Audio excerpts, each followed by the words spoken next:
Hey guys, back with part 2 on goal setting. And I wanted to talk about this low point that you may experience after achieving your goals, big, small. Say you had a list of goals and you knocked them all out. Say you had a huge goal that you made so many sacrifices to attain, and you achieve it. And that's amazing. But you may experience a little bit of a low point after achieving it. And it's not unusual to experience that. You could call it a mini depression, you could call it frustration or feeling lost.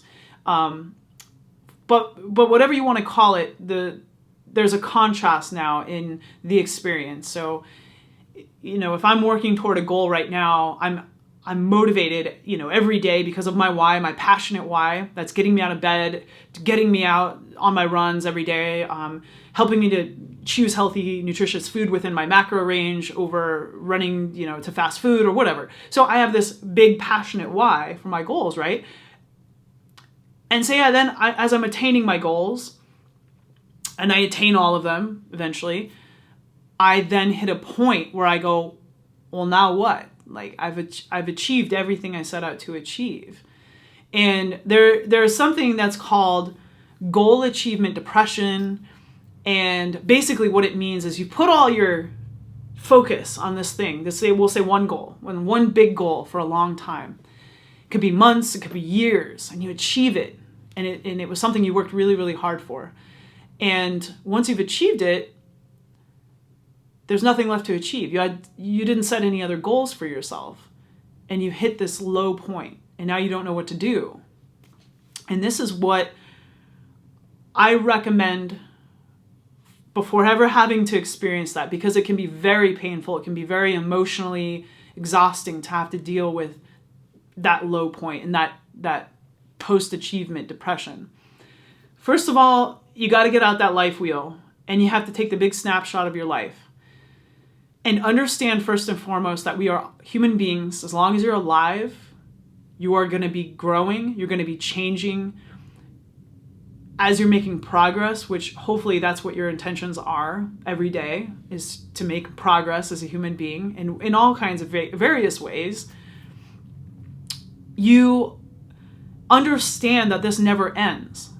This isn't like a means to an end. I'm not achieving a goal to then be done and hang out and I never do anything the rest of my life. Now, that doesn't mean you can't enjoy the low point and not be depressed, but enjoy not having any anxiety to get up and do something. Enjoy the process. Stop and smell the roses, relax. Be appreciative and grateful for what you've attained, and know that you will give yourself time to set and achieve new goals. But for the moment, just enjoy that post-goal achievement. And when you're ready, set a new goal or set 5 new goals, whatever you want to do. But you can go one of 2 ways with this. You can constantly have goals set that you're working to achieve consistently. And I like to think of this as like a ladder. So you're climbing a ladder rung by rung. You're getting higher and higher and higher. Or climbing a mountain, whatever, metaphor, whatever analogy you need to use that works for you. But you're constantly growing as a human being, and you're expanding your mind, and you're expanding the thoughts and ideas and the experiences in your life. Now, if you've put all your eggs in one basket and you go, well, that's why I'll be happy when I achieve that body, and when I make that amount of money, I'll finally be able to just stop and relax, I can retire. But you have to have plans beyond that and things that continue to push you to grow in a positive way. And that doesn't mean you won't hit obstacles and roadblocks, but the goal, especially if you're taking that life wheel, that big snapshot of your life, is to inspect every area of your life. And we can always all do better with our relationships. So if you're married, you can always do better, trust me. Especially if you rate your relationship at anything lower than an 8 on that life wheel, you can do better. In our careers, you can do better. You can read more books, you can go to more conferences, you can write more articles, whatever it is that you do in your career. You can always do more. You can ask your boss for more, whatever, more work. You can stay later, you can work overtime. Now, if that starts throwing the rest of your life out of balance, meaning now my relationship is suffering because I'm putting work ahead of everything, now you've thrown everything out of balance. And that's something with the life wheel that you're going to want to understand, is that you're not trying to necessarily get all 10s on the life wheel. You're trying to create a more balanced life. So even if that's all like 7s, everything in your life is rated as 7 out of a 10, the goal is to bring up areas of your life that are lagging. And that's why it's so important to take that big snapshot of your life. So we all have these different areas. Are you completely 100% happy with your health and fitness? Could you be doing something else? Could you be doing something more? If you've achieved a goal, you now have to understand that you are in a mentor position. You are in a position to where you know more than quite a few other people about that specific goal. You've achieved it. You know what to do. You know the process. You know the obstacles. You know the successes. You have answers to problems. You have solutions to share. You can troubleshoot a lot of shit. And you are needed by others. Whether they know it or you know it, you have important information to share. So if you've already attained a goal, you have this opportunity to share that knowledge with other people, and almost a responsibility. So, I really encourage you to not look at this goal attainment as I'm done. This is over for me. I don't have to do anything more. I have, nothing else. Look at goal attainment or accomplishment, achievement as a way to mentor or guide another person or a group of people even. There's something we all have to offer. And a lot of times you just need to kind of dig and think about it a little bit differently. Like, yeah, I did learn a lot in that process. And that's the other thing too, as you're setting a goal and you're working toward achieving it, you've learned so much. You've created new habits. You've overcome a lot. And those struggles are valuable to another person because they save them time. Maybe they save them money. They save them energy.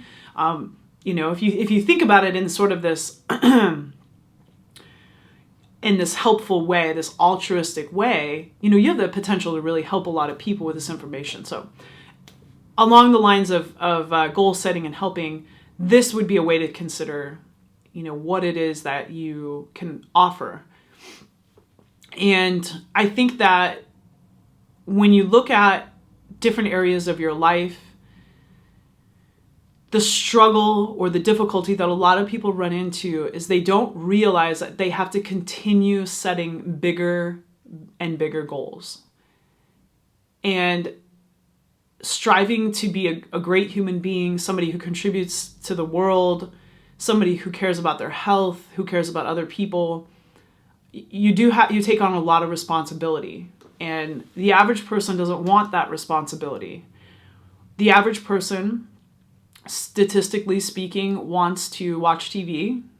They do watch TV for many hours out of a day. They neglect their health. They work jobs they don't like. They complain. They live in fear. They judge and condemn other people. The list goes on and on and on. Speaking statistically, using the United States as an example, obesity is on the rise. Obesity is at its, highest point for adults and children than ever before in 2016. So it's hard to look around and be inspired sometimes by other people. So you have to look to people who were once considered crazy and just their ideas were asinine, and you look at all of the most famous people who have completely changed our world, and those are people that I look to. I tend to only really pay attention to high-achieving people who are not unhealthy or not living unbalanced lives to an extreme degree. I admire people in happy marriages. No matter the amount of money they make.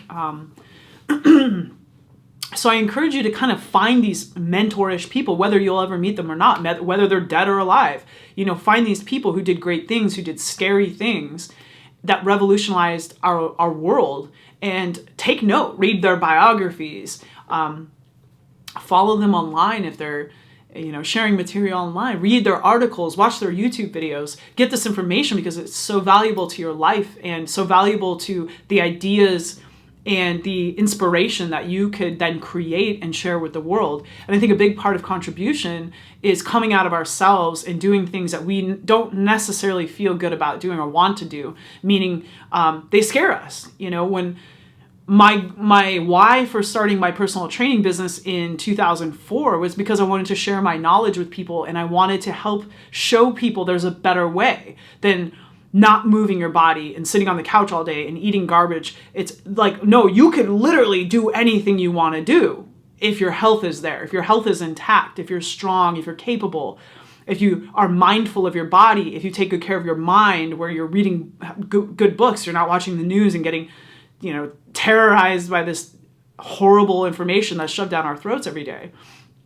And I felt like I had this message to share. And so was I terrified? Absolutely, I was terrified, but I was more terrified to stay where I was in my life and not share the information that I had inside of me. I was more terrified to stay there than I was to take the leap, hope for that net to appear below me, catch me, and potentially change hundreds, thousands of people's lives. That was something that was just burning inside of me. I had to do it. So a lot of people, live with this passion, and most people have this passion, but it's dormant, and they don't know how to look at it or find it or use their imagination to bring it out. And that's all it is. It's like reverting back to childhood and sitting out and writing a crazy list of things that I want. I want a red Ferrari. I want a mansion with 10 bathrooms. I want to travel to Nepal and climb Everest. And these are the things that you need to do to get your mind thinking beyond the little bubble that you live in. Because we all live in a bubble. No matter how ambitious, we all have our comfort zone, however big or small, where it's uncomfortable to breach those confines. And once you do, your mind expands. And then you do it again, and it expands a little bit more. And you continue to push these boundaries and find these thresholds, and you expand. Your mind is expanding, and it cannot go back. And this is when you realize you're growing, and it's going to take either accepting the low point and enjoying it and knowing there will be more goals, there will be more opportunities. I'm going to sit back on my hammock and I'm going to relax for the time being. Or knowing and understanding you need to continue to set goals, continue climbing that ladder. And each time you get a little bit higher, you're a little bit smarter, you're a little bit more insightful, you're a little bit more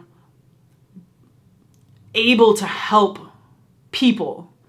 And then it becomes this thing that's beyond you. It's bigger than you. I can now help the people in my neighborhood, my community, my state, my world. That's powerful. And all it starts with is thinking beyond where you're currently thinking right now. And you have to know that if you're going to continue to push yourself and grow and evolve, that it will be painful every single time. It will be confusing. But that low point is temporary. That low point is something you can either play with and dance around and entertain for a bit and be comfortable with it, submit to it, stop fighting it. Or you can continue to always have goals on the horizon. Take your life wheel and pick out certain points of your life where you want to focus and spend some time focusing on those things. So these are just some ideas I wanted to share with you about goals, about achievement, about the low point once you've achieved a goal. I want to reassure you that you're normal if you're experiencing that. It's completely normal, and there's no reason to panic. There's no reason to think that you'll never be great again, that you'll never achieve anything great again, because that's simply not true.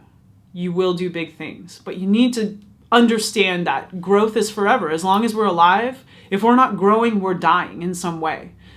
It's the same thing an entrepreneur would get, about their business. If your business isn't growing, your business is dying. That's the same thing. It applies the same way to people.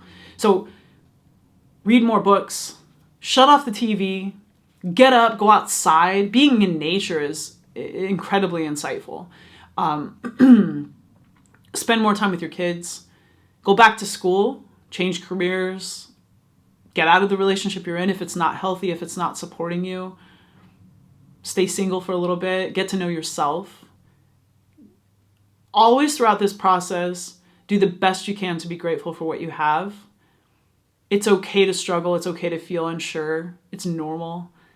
You're a human being and you have to be patient. You have to have that self-love all the time. There can be no moments where you are self-loathing. You have to self-love. So as hard as that may be, you have to do it.